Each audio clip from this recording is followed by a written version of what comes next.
박해가 막지 못한 전도, 박해가 막지 못한 전도라는 말씀으로 하나님 말씀 증거하도록 하겠습니다. 우리가 이제 지난주 스데반 집사님의 순교의 장면이 나오고 바로 이어지는 말씀 가운데 시작을 뭐라고 말하고 있냐면 사울은 그가 죽임당함을 마땅히 여기더라라고 시작을 합니다. 이게 굉장히 이 시작의 이 말씀이 의미하는 바가 굉장히 크거든요. 우리가 이거를 꼭 알고 넘어가야 되는 게 이 이후에 지금 이제는 요 사건 이후부터 사울이 드러나기 시작합니다.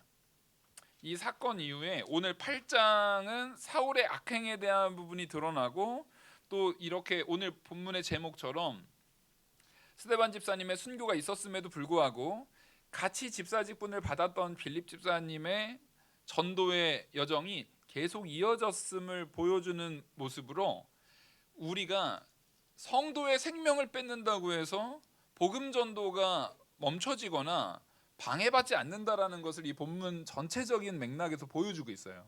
근데 그 보여주는 시작점에 누구를 지금 거론하고 있는 겁니까? 사울의 완악함을 지금 거론하고 있어요. 그리고 이제 9장에 가면 사울이 이제 회심하는 장면이 나오거든요. 근데 이게 뭘 얘기하는 거냐면 사울이 이후에 사도 바울이 돼서 행하는 모습들을 보면 구약 성경에 너무 능통해요. 그래서 이스라엘의 그 자기와 같은 동문이었겠죠. 가말리엘 문화에서 배웠던 바리새인들일 거 아닙니까? 그 사람들에게 이야기를 할 때 구약 성경의 말씀을 근거로 예수 그리스도가 그리스도이신 것과 예수 그리스도의 그 복음에 대한 부분을 아주 기가 막히게 변증을 합니다. 그래서 이 로마서 같은 경우는 아직도 지금 우리가 요즘 사용하고 있는 조직 신학의 사실상의 가장 근본적인 가장 초판으로 이제 부각되고 있는 조직 신학 책이라고 봐도 무방할 정도로 로마서에서는 그것을 굉장히 잘 적어내고 있어요. 그러니까 사도 바울은 기본적으로 자기가 그 유대인들 말 그대로 정통 유대인들에게 예수 그리스도가 그리스도이심을 변증하고 있는 그 변증에 있어서 굉장히 학문적으로 논리적으로 신학적으로 그러니까 그들의 신학 그 구약에서 그들이 배웠던 그 학문적인 내용을 가지고 변증을 해나가고 있거든요.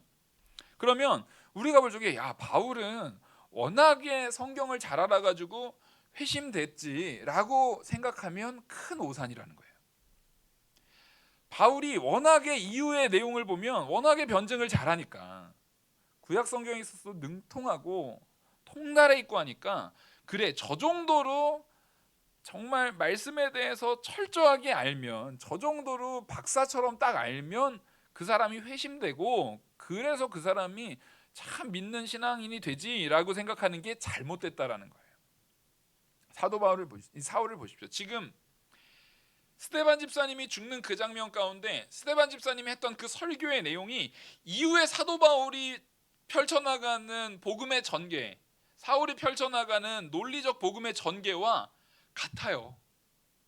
그러니까 이후에 사도 바울의 설교가 나오는데 그 사도 바울의 설교를 보면은요 스데반 집사님의 설교하고 거의 흡사합니다. 거의. 그러니까 스데반 집사님이 설교했던 그 내용을 들을 때 사도 바울은 학문적으로는 저게 옳다라는 것을 모를 수가 있어요, 없어요? 모를 수가 없어요. 나중에 사도 바울이 변증해 나갈 때 스데반 집사님이 하셨던 그 설교의 내용과 거의 흡사하다라는 게 사도 바울이 좀 더 신학적인 체계를 세워 나가긴 하지만 사실상 같은 내용을 가지고 변증을 해 나가고 설교를 해 나가요. 그러면 그때 스데반 집사님의 설교를 들을 때 사울이 옆에 듣고 있고 그 죽이려고 할 때 옷도 맡아주고 지금 여기에 스데반 집사님이 죽었는데 그 죽음을 어떻게 여겨요? 마땅히 여겨요. 저 당연히 죽어야지. 그러니까 이게 이미 스데반 집사님이 했던 그 설교를 들을 때 사울도 그 찔린 자들 중에 한 명입니까 아닙니까? 그 찔린 자들 중에 한 명이라는 거예요. 이미 마음에 충분히 찔렸는데도 불구하고 그 찔림이 회개로 가는 것이 아니라 찔림이 죽이라고 하는 것으로 가는 그 인물들 중에 하나였다라는 거예요. 그래서 아무리 지금 사도 바울은 말씀을 바롭게 그 구약 성경의 말씀에 능통한 박사 중에 가장 대표적인 인물이거든요. 그 가장 대표적인 인물이 그 사도 바울이 결국에는 그 지혜를 가지고는 그 지식을 가지고는, 그 말씀의 그 학문적인 지식을 가지고는 뭐 하지 못했다고요? 회심하지 못합니다. 우리를 변화시키는 거는 그 사람의 지혜가 아니에요. 그 사람의 지식이 아니에요. 그 사람이 성경을 몇 번을 읽었든, 성경에 대한 그 신학적인 지식을 얼마나 많이 알든 그게 중요한 게 아니라는 거예요. 그렇게 따졌으면 사도 바울하고 이 바리새인들이 먼저 회심이 됐어야 돼요. 근데 그 지식으로 회심되는 것이 아니라 누구의 역사로 회심되는 겁니까? 하나님의 역사, 성령의 인도하심, 예수 그리스도께서 우리를 만나주시는 그 은혜로만 변화될 수가 있어요. 그래서 이 1절 8장 1절의 시작점을 그래서 이렇게 중요하게 시작하고 있는 겁니다. 사울은 그 죽임당하는 것을 마땅히 여겨요. 분명히 스데반 집사님이 예를 들었던 그 선지자의 예들을 통해서 저분이 저 죽은 자를 살리고 병든 자를 고치고 안진뱅이를 일으서고, 그래 저것만 보더라도 저 사람이, 저 예수라는 선지자, 그 랍비가 그냥 선지자나 그냥 랍비가 아니라 모세가 말했던, 다윗이 말했던, 선지자들이 말했던 그 예수님이구나, 그 메시아구나라는 것을 충분히 알만한 내용을 얘기했음에도 불구하고 누가 변화시켜 주시지 않으면요, 하나님이 변화시켜 주시지 않으면 조금도 변화되지 않습니다. 어떠한 변화도 우리한테 나올 수가 없어요. 반대로 얘기해서 우리가 완전 아무것도 모르는 무지랭이라 할지라도 우리를 변화시키시는 것은 누구의 역사입니까? 하나님의 역사입니다. 이게 사실은 우리가 성도들이 내가 언제 회심했느냐 그거 잘 모르잖아요. 언제 내가 믿고 변화됐는지 잘 몰라요. 근데 물론 저기 뭐 일부 침례교도들이라든가 일부 이제 교파에서는 내가 몇 날 몇 시 몇 분에 하나님께서 이 성령을 주셔가지고 그때 내가 회심했다라는 걸 꼭 기록해야 되는 데들이 있어요. 근데 사실 그거는 그렇게 옳아 보이진 않습니다. 왜냐하면 저만 해도 제가 하나님의 말씀 가운데 의지적으로 그 말씀을 깨달으려고 신학책을 보고 그 강해서를 보고 또 하나님 말씀에 대한 그런 조직 신학책들을 보고 한 거는 한 중학교 이후였거든요. 중학교 이후에 이제 조금씩 보기 시작해서 이제 대학교 돼서는 좀 어려운 조직 신학책들도 이렇게 보기 시작했어요. 근데 그거는 완전 순서가 바뀐 겁니다. 왜냐하면 내가 그걸 보다 보니까 믿음이 좋아진 게 아니라 이미 초등학교 때 어렸을 때 그냥 저의 이제 교사였던 그 선생님들, 공교롭게도 저희 교사였던 선생님들은 지금 다 목사님이세요. 주일학교 때 가르치셨던 분은 조성훈 목사님, 초등학교 저학년 때 가르쳤던 분은 이기환 목사님, 그 고학년 때 가르쳤던 분은 박경현 목사님, 중고등부 가르쳤던 거는 우리 이재용 목사님, 그리고 이제 청년 때는 요 옆에 최우승 목사님이라고 제1교회 계시잖아요. 그 제 청년부 때 저희 목사님이셨거든요. 그 전도사님이셨거든요. 그분들이 다 지금 목사님이 됐어요. 그러니까 참 은혜죠. 근데 그 말씀이 전해질 때 제가 좋은 목사님들이 선생님이셔갖고 잘 알아들었을까요? 아니에요. 그분들이 전할 때도 내내 뒤에서 지겨워, 지겨워 막 이러고 있었어요. 우리 주일학생들하고 비슷했어요. 그러고 있었어요. 근데 그때 그러면서도 근데 하나님 앞에 바로 회개하지 않으면, 오늘 말씀처럼 하나님 앞에 바로 회개하지 않으면 큰일 나. 그러면 하나님께서 그거에 대해서는 반드시 벌을 내리셔. 그 말이 항상 두려웠단 말이에요. 그리고 근데 하나님을 믿는 너는 반드시 천국 갈 거야. 그 두려움 가운데에서도 이게 특이한 거죠. 두려운데 기뻐요. 두려운데 소망이 있고, 굉장히 혼날까 봐 벌벌벌 떨면서도 나는 절대 죽지 않는다라는 소망은 단단하게 있어요. 그러니까 우리가 주일학생들이 장난치고 하는 것도 그 소망 있는 애들이 더 담대하게 장난을 쳐요.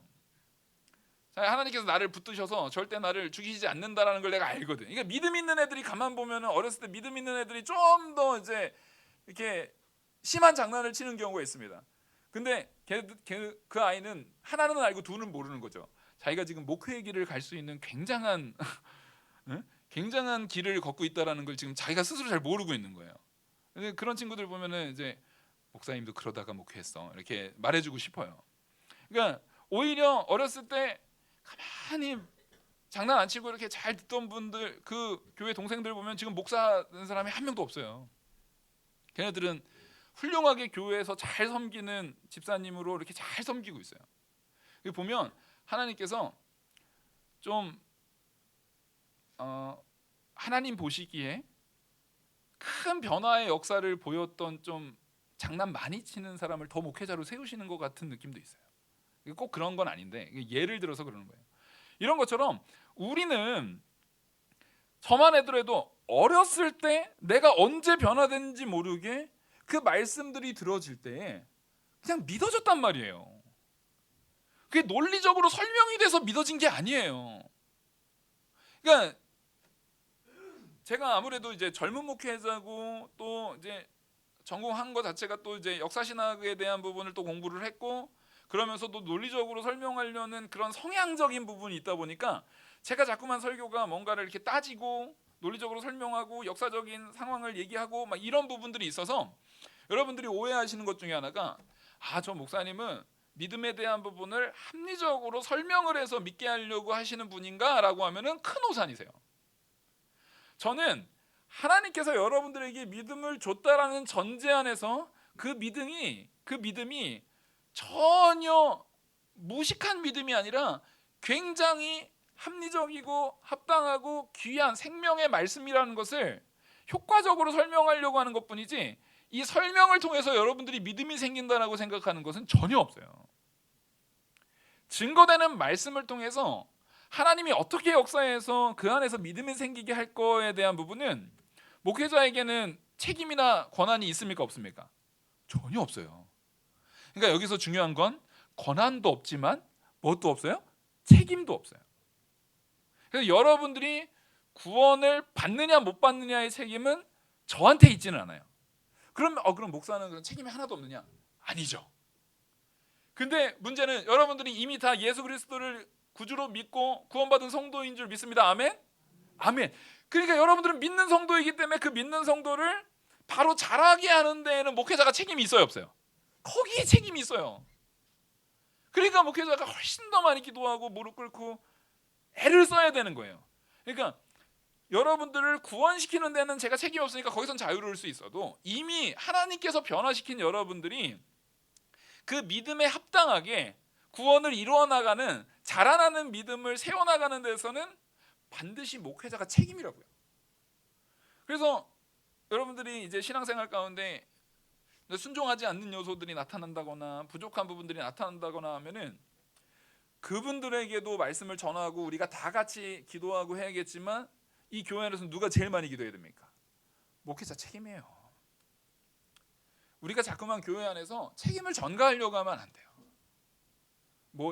이런 세기적인 설교를 했는데도 불구하고 그걸 못 알아들어서 믿음이 안 자라는 거는 성도들이 이게 잘못된 거야 라고 말하면 그 사람은 목회를 하지 말아요.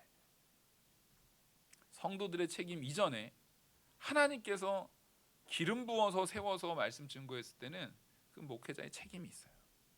하나님께서 그래서 이 사도들을 보십시오.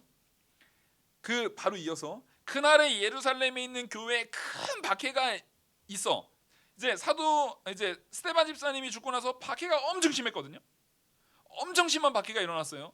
근데 당시에 교회 그 초대교회에 머물러 있던 분들은 대부분 다 디아스포라 유대인들이었는데 그 예수 그리스도의 복음을 붙들고 거기에서 머물렀던 헬라파 유대인들이 많았단 말이에요. 근데 거기에서 누구만 빼고요? 사도 외에는 다 유대와 사마리아 모든 땅으로 흩어졌어요. 그 예루살렘에 머물지 않고 다 흩어졌어요. 유대 땅으로 흩어지고 이 중에는 이방으로 간 사람도 있고 사마리아로 간 사람도 있고 빌립 집사님이 사마리아로 갔는데 사마리아는 유대 땅 안에 있는 가까운 땅인 것 같지만 가깝지만 가장 먼 가까이 있음에도 불구하고 가장 어떤 마음인 원수지간인 사마리아까지 복음을 전하게 하시는 역사가 있었다고요. 근데 누구는 예루살렘을 못 떠나게 하셨어요? 사도는 못 떠나게 해요. 사도는 못 떠나게 하시는 거예요. 그건 하나님의 명령이에요. 예수 그리스도의 명령이에요. 절대 뭐 하지 말라고요? 떠나지 말라게 하는 거예요. 이게 책임입니다. 여러분, 우리가 교회 안에 각자 직분을 가지고 있어요. 그럼 여러분들이 직분 받은 게 그냥 교회에 있다 보면 시간 지나면 당연히 받는 거, 그렇게 생각하시면 오산입니다. 우리가 볼 때 직분 줄 때 막 시험 보고 막 그러진 않아요. 하지만 여러분 분명히 아셔야 되는 건 교회의 직분은 그냥 받은 것 같아도 누가 주시는 겁니까? 하나님이 주실만 하니까 주시는 거예요. 그리고 그걸 받은 상황에서 그에 합당하게 변화되는 게 훨씬 많습니다. 저만 해도 처음에 목사 안수 받을 때 내가 이걸 받아도 되나? 그때가 가장 내 안에 이 심령에 고민이 많았을 때예요. 목사 안수 받기 직전까지 무슨 고민을 했냐면 아직 늦지 않았어. 아직 목사 안수는 받지 않았잖아. 강도사 고시까지는 합격했어도 아직 목사 안수는 받지 않았으니까 지금이라도 도망가자. 아직 늦지 않았어. 그런 마음이 막 흔들흔들 거린단 말이에요. 그러니까 이 직분이라는 건 절대 별거 아닌 게 아니에요. 절대 별거 아닌 게 아닙니다. 제가 이렇게 대화를 해보면 교회 안에 대한 내용을 진짜 고민하고 그거에 대해서 많이 고민한 부분 중에 분명히 당회에서 생각하고 있는 내용의 수준하고 우리 권사님들하고 집사님들이 생각하는 수준이 다른 경우가 많습니다. 근데 왜냐하면 당회에서 한 이야기는 공식적인 발표 외에는 말하지 않아요. 그 과정들에 대한 부분을 말하지 않아요. 그 과정 안에서 상처받을 수 있는 사람들이 생기기 때문에 그거를 감춰준단 말이에요. 왜냐하면 당회는 그 모든 문제에 대한 부분까지도 뭐 해야 되니까요? 책임져야 되니까요. 지금이 스데반 집사님이 죽고 나서 이 박해 가운데 있는데 예수님께서 사도들을 움직이지 말라고 한단 말이에요. 그럼 사도들도 사실상 지금 죽을 위기에 있는 거예요, 없는 거예요? 스데반 집사님이 죽었기 때문에 누가 죽어도 이상하지 않은 상황이에요. 그래서 이후에는 이제 사도들이 죽기 시작합니다. 근데도 불구하고 뭘 가지고요? 책임감을 가지고 거기를 지켜나가야 되는 거예요. 교회에 있어서도 마찬가지입니다. 우리가 직분자가 되고 특히 목사가 되고 장로가 되고 권사가 되고 집사가 되고 이 직분자가 됐을 때에 내가 맡은 직분 안에서의 책임감을 반드시 세워나가야 되는 거예요. 하나님께서는 그 직분을 줄 때 그만큼 뭐를 또 주십니까? 능력을 주십니다. 제가 주일학교 때 그 이재호나 지금의 이재호나 같은 이재호지만 하나님께서 이끄시는 바 안에서 하나님께서 저를 성장하게 하는 가운데 목사로 세우시는 그 역사 속에서 완전히 다른 사람으로 변모시키는 것처럼 완전히 다른 사람으로 하나님께서 만드시는 거예요. 새롭게 하나님께서 세워나가시는 거예요. 그래서 과거에 매몰되어 있으면 안 돼요. 내가 왕년에 잘했지? 하지만 여러분 잘 생각하십시오. 그 왕년에는 진짜 왕년이에요. 내가 왕년에 기도 많이 했지 라고 하지만 그 왕년보다 지금은 하나님하고 더 많은 시간을 만나셨을 줄 믿습니다. 맞잖아요. 내가 첫 신앙, 처음 신앙을 회복해야 된다는 거 그거 옳은 말이죠. 처음에 그 뜨거웠던 신앙을 회복해야 되죠.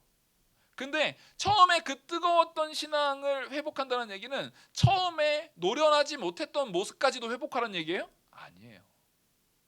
처음에 그 뜨거움, 처음에는 하나님 앞에 내가 어떻게 해야 되는지 바로 알지 못해서 노련하지 못했던 신앙인으로서 노련하지 못했던 부분들이 그 시간 속에서 분명히 하나님이 날 자라게 하신 부분이 있는데 그 자라나게 하신 부분을 자꾸만 조금씩 잃다 보니까 뜨거움이 사라진 그 미지근해진 혹은 차가워진 사람들에게 하나님께서 책망하시는 바예요.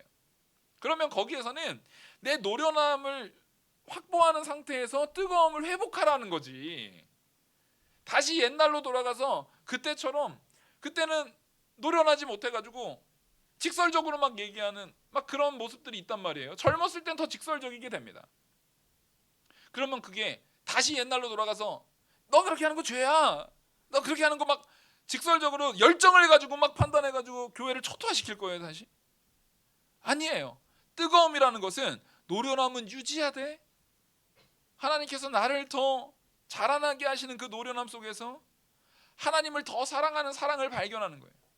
그리고 그 사랑 가운데 누구를 더 노련하게 사랑하는 거예요? 자녀를 더 노련하게 사랑하는 거예요. 그래서 첫째 키우고 둘째 키우고 셋째 키울 때는 셋째는 손이 많이 갑니까? 덜 갑니까? 덜 가죠. 넷째쯤 가면은 어떻게 크는지 잘 모르세요. 저희 어머니가 그런 말씀을 하시더라고요. 참 하나님이 키우셨다. 언제 컸는지 모르게 컸다. 이렇게 얘기를 하세요. 왜냐면 형들하고 막 하시느라고 정신없어요. 막 그러다 보면 넷째는 어쩌다가 큰 것 같아요. 사실은 그 안에 어쩌다 큰 것 같지만 다 힘쓰고 애씀이 있었습니다. 그럼에도 불구하고 노련해지다 보니까 옛날에 첫째 키울 때는 막 전전긍긍하고 막 병원 가는 것도 너무 신경 쓰이고 막 어떻게 해야 될지 막 얘가 배만 아프다고 해도 새벽에 갑자기 응급실로 막 달려가고 막 그랬는데 배 아프면은 이제 보리차 한번 먹이고 배 쓱쓱 문지르다가 다음 날 아침에 이제 병원 문 열면 그때 쓱 데려가는 거예요. 이제 둘째 셋째쯤 되면은. 첫째 때는 막 이게 팔꿈치 요거 빠졌다고 막 난리 나가지고 새벽에 부랴부랴 막 병원으로 응급실로 막 가서 맨날 5만 원씩 내네요. 그러다가 이거 한 5번 빠지면 인터넷 검색합니다. 어떻게 끼는지. 그래가지고 이렇게 여기는 병원을 가야 되지만 팔꿈치는 이렇게 몇 번 접다 보면은 똑바로 잡아서 몇 번 접다 보면은 똘꼬독 하고 들어가요. 네, 그 다음부터는 이제 돈 안 쓰는 거예요. 그렇게 제가 한 50만 원 썼다가 50만 원 쓰고 나서 요거 배웠어요. 그런 것처럼 언제나 이게 노련해지는 거예요. 마찬가지로 우리가 하나님께서 그 사람에게 직분을 줬다는 얘기는 직분은 절대 처음 온 사람한테 무턱대고 주면 안 됩니다. 그 사람이 이 교회에서 얼마나 긴 시간 동안 신앙생활을 했는지, 그리고 이 교회 안에서 얼마나 헌금 생활, 11조 생활에 대한 부분도 얼마나 철저하게 했는지, 그 양이 중요한 건 아니에요. 많이 내고 적게 내고가 아니라 얼마나 철저하게 그렇게 했는지, 그리고 그 사람이 이 교회 안에서 어떻게 섬김이 어떠했는지, 그런 부분들을 교회도 바라봐야 되고 목사도 바라봐야 되지만 교회 우리 장로님들, 권사님들, 당회 안에서도 다, 우리 또 재직회 공동회에서도 다 바라보면서 그 사람을 세워나가는 거예요. 근데 최종적으로 사실상 그 사람을 누가 보고서 그걸 허락하시는 겁니까? 하나님이 보시고 하나님이 그걸 바라보시고 허락하시는 거예요. 왜요? 그 교회에 어려움이 있을 때 따라하겠습니다. 떠나지 않을 사도와 같은 신앙인으로 세우시려고. 우리가 언제나 내가 하나님께서 나에게 이 교회를 허락하신 것이 그냥 어쩌다 보니까 내가 여기 있다. 보면 우리 다 어쩌다 모인 사람들이에요. 처음부터 태어날 때부터 사당동에 계셨던 분들이 몇 있으실 수 있죠. 특히 자녀 때는 있으실 수 있지만 우리 부모님 때에서는 원래부터 나는 사당동 토백이다. 별로 없으실 거예요. 태어나기를 내가 여기서 태어나가지고 사당동 토백이다. 별로 없으실 것 같아요. 혹시 있으신가요? 있을 수도 있잖아요. 근데 사실 별로 없어요. 근데 어쩌다 보니까 각각 다 어디 딴 데 살았는데 저는 저기 홍성 어사리 사툇마을에서 태어났대요. 어딘지도 잘 모르겠어요. 그 위치를 지금은 잘. 옛날에 자주 가긴 하는데 뭐 많이 바뀌어 있어요. 그리고 안산에서 살았어요. 안산 총구석. 거기 진짜 비만 오면은 그 공장 매연이 항상 이게 매캐하게 나는. 그래서 저는 원래 공기가 원래 그런 건 줄 알았어요. 원래 공기는 그런 냄새를 가지고 있는 건 줄 알았어요. 어렸을 때. 항상 그 냄새를, 그러니까 비 오면 원래 이 냄새가 나는구나라고 생각을 했어요. 진짜 어렸을 때 그랬어요. 알고 봤더니 우리 동네만 나는 거였더라고요. 그러니까 이런 게 모르면 그렇게 살아요. 근데 그렇게 다 각자 알아서 살던 사람들이 여기 모여서 이렇게 지금 영화 교회를 꾸려나가고 있는 겁니다. 근데 여기 모이게 하신 것은 누구의 은혜인 줄 믿으시기 바랍니다. 누구의 은혜요? 하나님의 은혜. 근데 하나님께서 여기 부르실 때에는 어쩌다가 불렀다고요? 실수로 부르신 거예요? 아닙니다. 하나님의 뜻이 있어서, 하나님의 이끄신 가운데, 하나님의 능력으로 이렇게 교회를 세우고 이렇게 성도를 모으고 역사하시는 줄 믿습니다. 우리는 그걸 믿어야 돼요. 하나님의 역사에는 우연이 없어요. 하나님이 세우시는 일에는 우연이 없어요. 하나님의 뜻인 거예요. 그러면 그 부분에 우리가 책임을 가져야 돼요. 왜요? 누가 원하시는 바니까. 하나님이 원하시는 바니까. 근데 그 책임을 다하지 않고 하나님이 원하신 바거나 말거나 내 생각을 거기다 넣게 하려면 딱 오늘 오전에 했던 심령이 가난한 사람이에요? 안 가난한 사람이에요? 심령이 안 가난한 사람. 하나님께서 나에게 어디를 어떻게 어디만큼 가라 한다 할지라도 그것을 담대히 믿고 가는 우리들이 돼야 됩니다. 하지만 그 위험한 자리에 하나님께서 나를 머물게 하신다 할지라도 사도들과 같이 머물러야 됩니다. 그러면 여기서 사도들은 머물러서 고생했고 여기서 떠난 사람들은 고생 안 했나요? 아닙니다. 떠난 사람도 하나님께서 무슨 뜻 때문에 내보내신 겁니까? 전도하라고, 하나님의 복음을 전하라고 하나님께서 그렇게 내모시는 거예요. 이 2절을 보시겠습니다. 이제 경건한 사람들이 스데반을 장사하고 위하여 크게 울더라. 사울이 교회를 잔멸할세 각 집에 들어가 남녀를 끌어다가 옥에 넘기니라. 지금 이 2절하고 3절이 같이 읽은 이유가 이거예요. 지금 스데반 집사님이 죽었어요. 죽었는데 이거 지금 곱게 죽은 게 아니잖아요. 사람들이 지금 아주 악이 받쳐가지고 돌로 쳐서 죽이고 막 있어요. 근데 그 스데반 집사님을 장사 지내려고 하면은 결국엔 그 사람도 한패야 아니에요? 한패입니다. 그게 드러나는 거예요. 근데도 불구하고 뭐한 사람들이요? 경건한 사람들이. 저는 오늘 이 말씀 가운데 여러분 경건한 사람이 되셔야 됩니다. 근데 경건한 사람은 뭡니까? 하나님의 뜻 앞에 하나님의 백성이 어려움 당하고, 그거는 우리 교회 성도들을 마찬가지예요. 우리가 다 서로 간에 교제하는 하나님께서 하나로 묶어놓은 영화교회 성도들이에요. 그 안에 정말 하나님의 말씀대로 순종하다가 환난과 핍박을 당하는 그런 어려움에 처한 성도들이 있을 때, 그 형제들이 있을 때, 그 동역자들이 있을 때 돕는 우리들, 그걸 위해서 힘써 돕기 위해서 애쓰는 우리들이 바로 경건한 자들이에요. 근데 그 도울 때 각오가 어느 정도 각오해야 돼요? 목숨 걸고.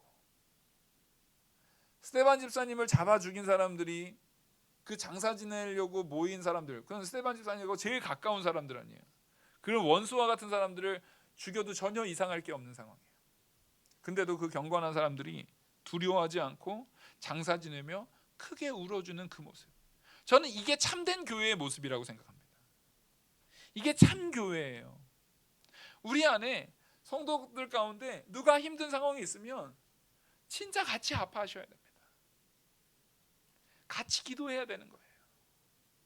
그걸 위해서 진짜 내 가슴이 아파야 돼요. 그 사람을 위해서 진짜 간절히 안타까움이 있어야 되는 거예요.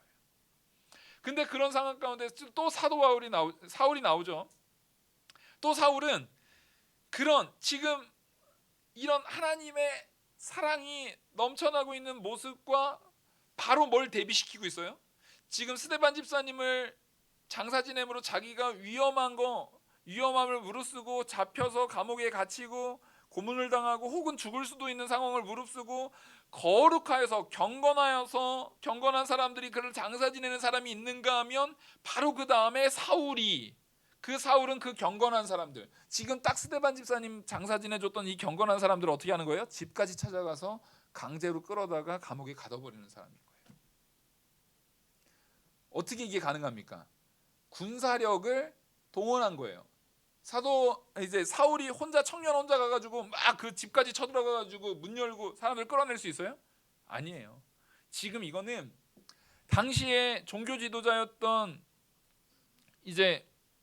대제사장과 그 서기관들, 바리새인들, 그들이 하나로 똘똘 뭉쳐가지고 군사력까지 지원을 한 거예요.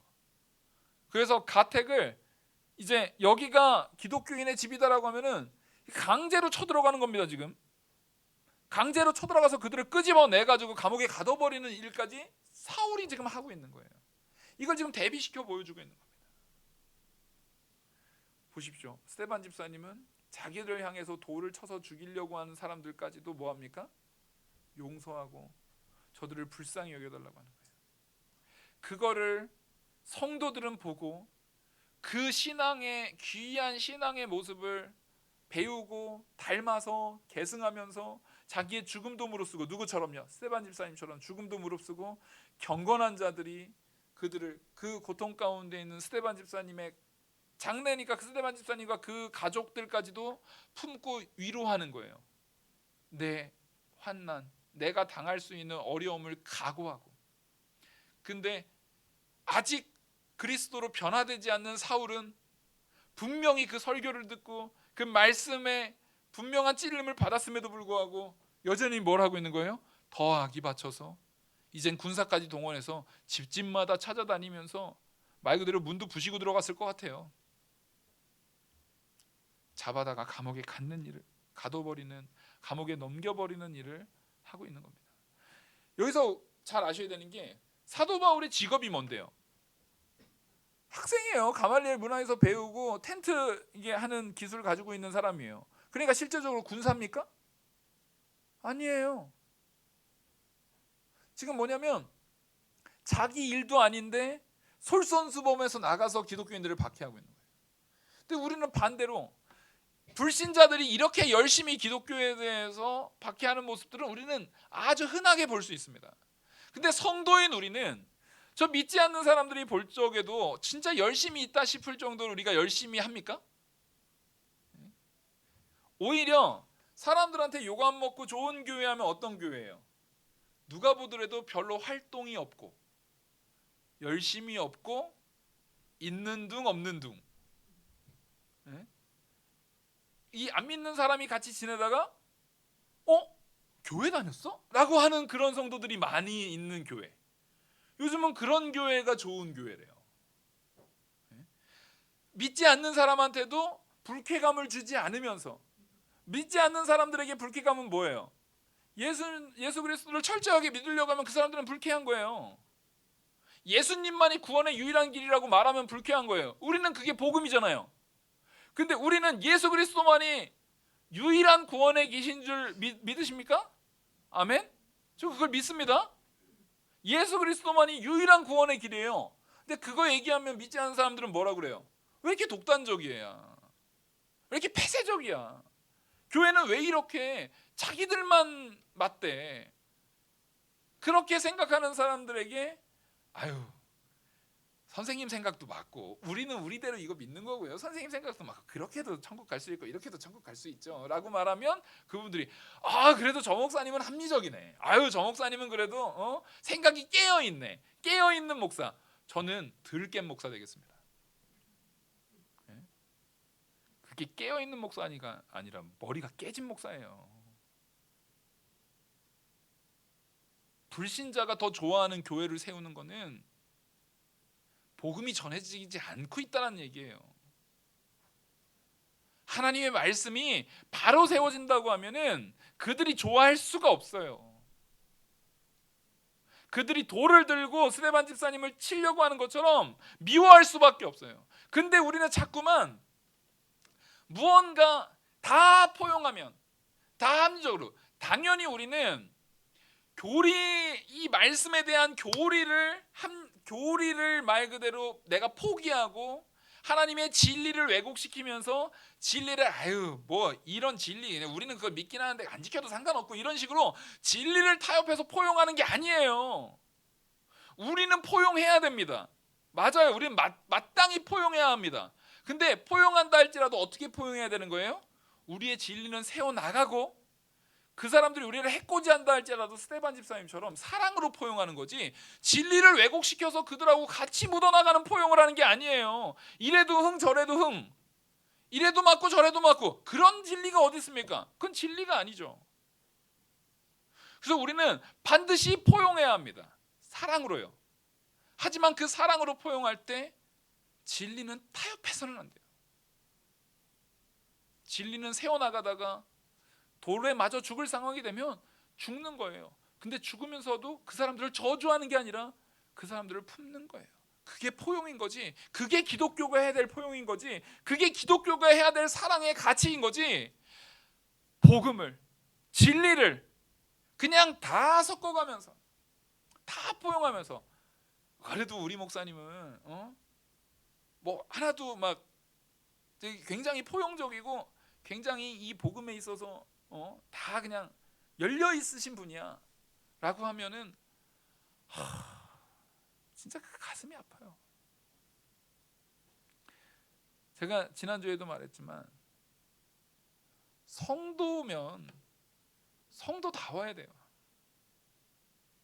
성도로서 할 건 하는 성도가 돼야 돼요.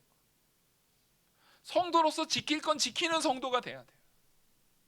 타협할 수 있는 것이 있고 타협할 수 없는 것이 있는 거예요.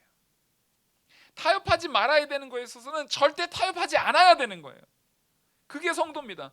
그게 내가 죽는 한이 있어도.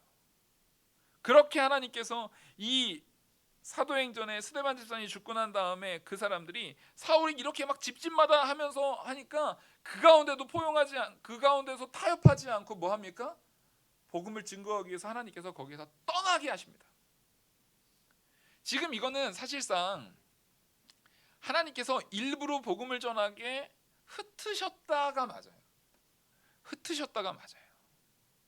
사실상 여기서는 하나님께서 이 초대교회의 이 복음의 내용이 일단 예루살렘으로 확 모이게 했습니다.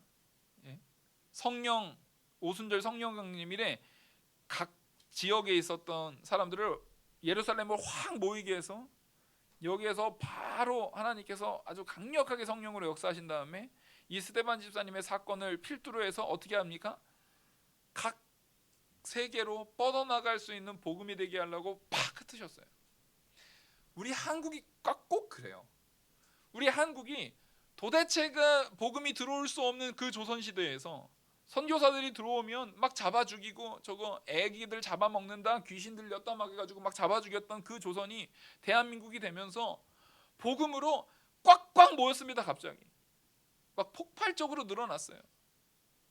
그러면서 그 모였던 에너지를 가지고 교회들이 선교사들을 파송해가면서 갑자기 어떻게 됐습니까? 선교사들이 팍 퍼져나가기 시작했어요. 근데 보십시오. 지금 각 교회들마다 선교의 열정, 선교사들이 막 세계로 뻗어나가면서 한다라는 것을 들으시는 길이 잘 있으세요? 해외에 나갔던 선교사들의 대부분이 돌아왔습니다. 돌아왔는데 갈 데도 없어요. 지금 한국은 더 이상 선교 강국이 아니에요. 이제 더 이상 선교 강국이 아니에요. 어떻게 이렇게 된 건지 우린 돌이켜 봐야 돼요. 처음 신앙을 돌이킨다라는 것은 그동안 하나님께서 쌓아놓은 우리 한국교회의 저력이라는 게 있어요. 이걸 다 무시하면 안 됩니다. 그동안의 신앙생활 쌓아놨던 거를 다 잘못해서 다 무너뜨리고 새로 다시 해, 그런 거 없어요. 그거는 무례한 거예요. 무례한 거. 하나님께서 주신 내용을 잘 쌓아나가는 부분 안에서 그 처음의 열정이라는 것은 다른 게 아니에요. 어떤 열정입니까? 하나님의 말씀을 말씀 그대로 순종하겠다라는 열정이에요.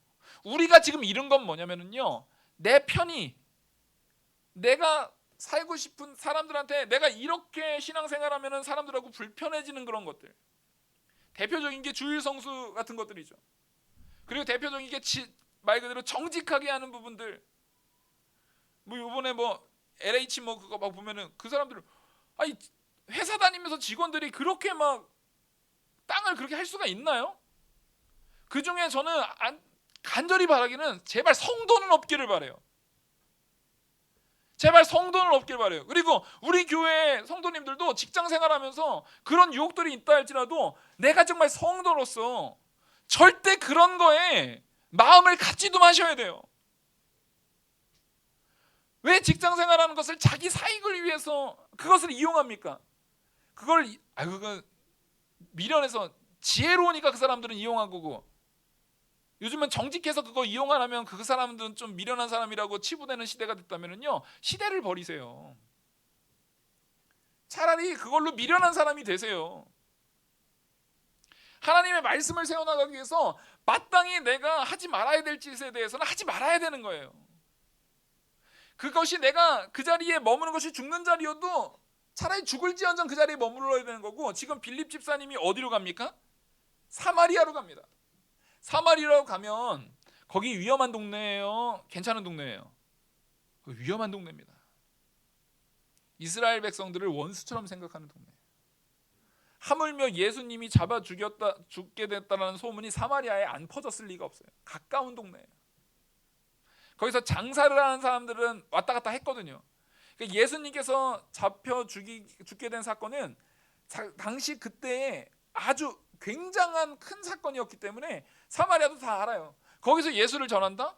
어디 유대 땅에서도 안 된 걸 감히 우리 사마리아에 와가지고 그 예수라는 사람을 전해하면서 훨씬 더 위험할 수 있는 공간이에요.